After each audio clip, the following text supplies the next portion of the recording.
Hey guys, what is up? It's Dusty here, and welcome back to another crypto video. And guys, I have a question for you all today, which is, do you think XRP can still hit an all-time high somewhere this year? Yes or no? Let me know in the comment section down below. One of the coins we've covered last week, Solana, actually just overtook XRP. Then again, I might publish this video in a couple of hours from now, so things might have drastically changed already. That's completely possible. But literally, Solana we were calling out for being undervalued, and the price skyrocketed from $129 or so to $182. We've been calling out ADA for a good while here. I still think there's something sparking up right there. And XRP, of course, is on the radar for so freaking long. I personally believe this year is about to get crazy, but there's definitely differing opinions on this. And even in the comment section, I see people who really despise me for saying that XRP is still going to go crazy at one pretty short point here. The only problem is, I of course also don't know when the exact date is going to be, because if I knew that, we would become instant billionaires. We don't. All I know is how to prepare for it properly, like for example we did with Solana, with the huge rise and whatnot. And that's all I can basically give you guys as well. Preparation material and way offs for yourself. Now, let's cover the first topic of today, shall we? Ripple CEO Brad Garlinghouse blasts the SEC for picking Bitcoin over XRP despite Gary Gensler's climate agenda.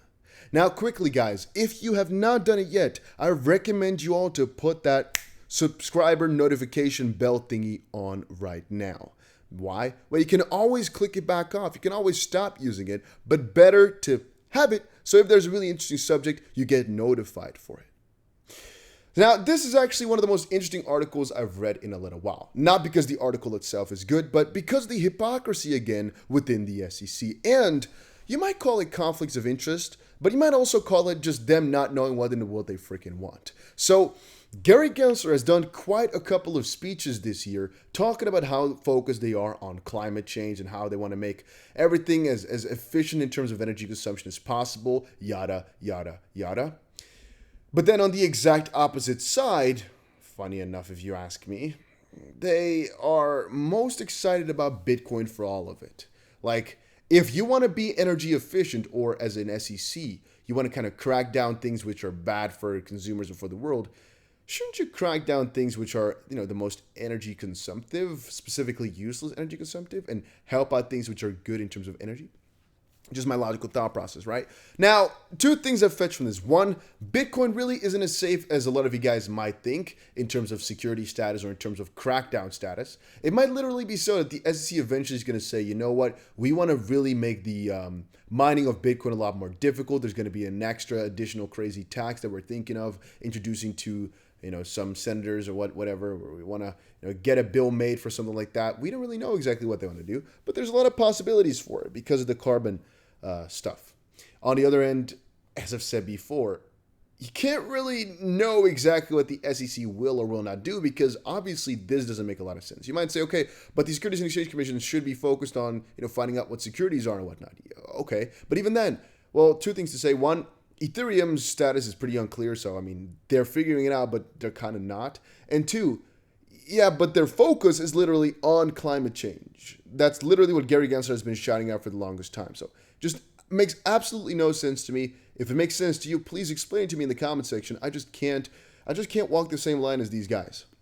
And then the most important one of all of them, if you ask me, is how can you, as a freaking normal investor, actually find out what they mean and what they want? Guys, it's so difficult to me, man. And maybe it just takes time for me to actually understand and start understanding. But for right now, I just don't know, and I can't explain it to you guys. Ripple's Brad Garlinghouse called XRP 100,000 times more efficient than Bitcoin as well. He mentioned that Bitcoin network currently uses about 100,000 times more energy than XRP, and estimated that each Bitcoin transaction used up about 75 gallons of gasoline, which is really, really crazy. Now, there are some talks for switching Bitcoin over from proof of work to something else like a proof of stake. And even the Ripple founder, Chris Larsen, talked about a couple of ideas for it. It's not really in the works, though, if you ask me. It's not really being talked about too much. Now, there's a little video here, which I can unfortunately not show you because it's freaking 10 minutes long, but it's very, very, very interesting. So I definitely recommend all of you guys to watch it if you have some time. Ripple CEO Brad Garlinghouse talks crypto regulation and XRP lawsuit at the Milken conference. In an exclusive interview with Charles Gasparino, it's basically what we've been talking about over the last couple of days, all these things, all these small little quotes and whatnot, but here's a 10-minute clip. Sounded off an SEC picking winners and losers in the crypto space. He also responds to Fox Business reporting of a newly disclosed meeting between future SEC Chair Gary Gensler and former SEC Chair Jay Clayton just before the Ripple lawsuit was announced, which again, people are wondering about. But this is a really cool video. It's 10 minutes, but it's worth your time, right? Go check it out. A link will maybe be down below, maybe not, but I'll at least put the title here so you can just Google this and you'll definitely find what you need to find. All right, then let's quickly check it out. World's richest man, Elon Musk, returns to the crypto market with an unusual focus on Bitcoin and Ethereum. What happened? What did he do? What is it now? What is going on? Well, Elon Musk is back at it again with the white van. Back at it again, guys. Elon Musk. Yes. What has he done? Well, Elon Musk teases return to the crypto market. Key players are weary of the billionaire's sentiments and questions surrounding Tesla's comeback to crypto services. The billionaire is also slowly becoming fond of Ethereum, so let's do 2 steps back, right? Ethereum was a big bull on Bitcoin and really nothing else. Then a little bit later, he was also a big fan of Doge, and then he was kind of a big fan of nothing, and then a big fan of Doge again, and that's basically the story, right? And then he became a little bit of a fan of like these Shiba, the dogs and whatnot, and he was pumping the market that way. Now, I believe that Elon Musk did a couple of good things and a couple of bad things. Good in the sense that he basically made sure that the market is a lot less prone to manipulations by influencers and billionaires because of what he's done. People still buy and sell because of him, but it's way less than before. And the bad side is, he's just manipulating the market right now, and he's still doing it, even though it might not be his intention. As a human being, he can do what he wants to. He literally does move the market. So what he did right now is go to Twitter and put a little bit of a tweet down there, all right? And it's just a general meme.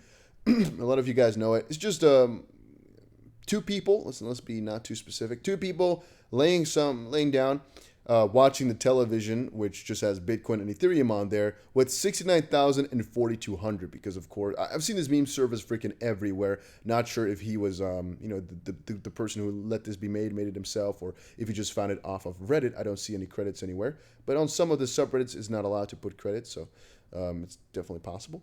Then again, some people came in with the Doge corrections and whatnot, $420 at 69.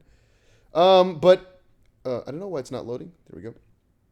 People are, of course, saying that this pumped the price or this is bad for the price or whatnot. We can actually quickly check it out. This was 6:41 a.m. I'm still not exactly sure if this is my time or their time. I think Twitter uses my time, right? I hope it does. Let's see, 6:41 a.m. I'm not sure what Live CoinWatch uses. We'll have to go into a 24-hour and see. Live CoinWatch, what's the time for me? Okay, so let's quickly check it out here. He posted this at 6:41 a.m. Yes, 6:41 a.m. 6:41 a.m. 6:41 a.m. I almost pressed this. Okay, let's go back. 6:41 a.m. 6:41 a.m. He posted it right there. It did absolutely nothing for the markets. You might say, "Oh, but it pumped a little bit." Yeah, but if it's $500, it's basically nothing, right? And the bigger pump already happened before. The price actually only kind of dumped from here on forward. So if you ask me, Elon Musk didn't really do anything right now, or at least nothing important or too significant. Very interesting, though, if you think about it, guys. Very freaking interesting.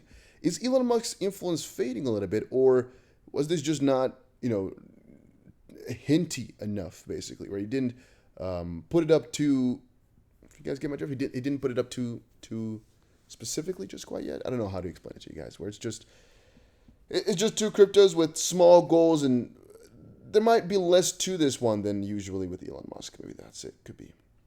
And then last but not least, the John Deaton situation. This I wanted to quickly, kind of share with you guys because I find it kind of interesting. Right now, there are 50,000 plus XRP holders who are going to be fighting the battle against the SEC.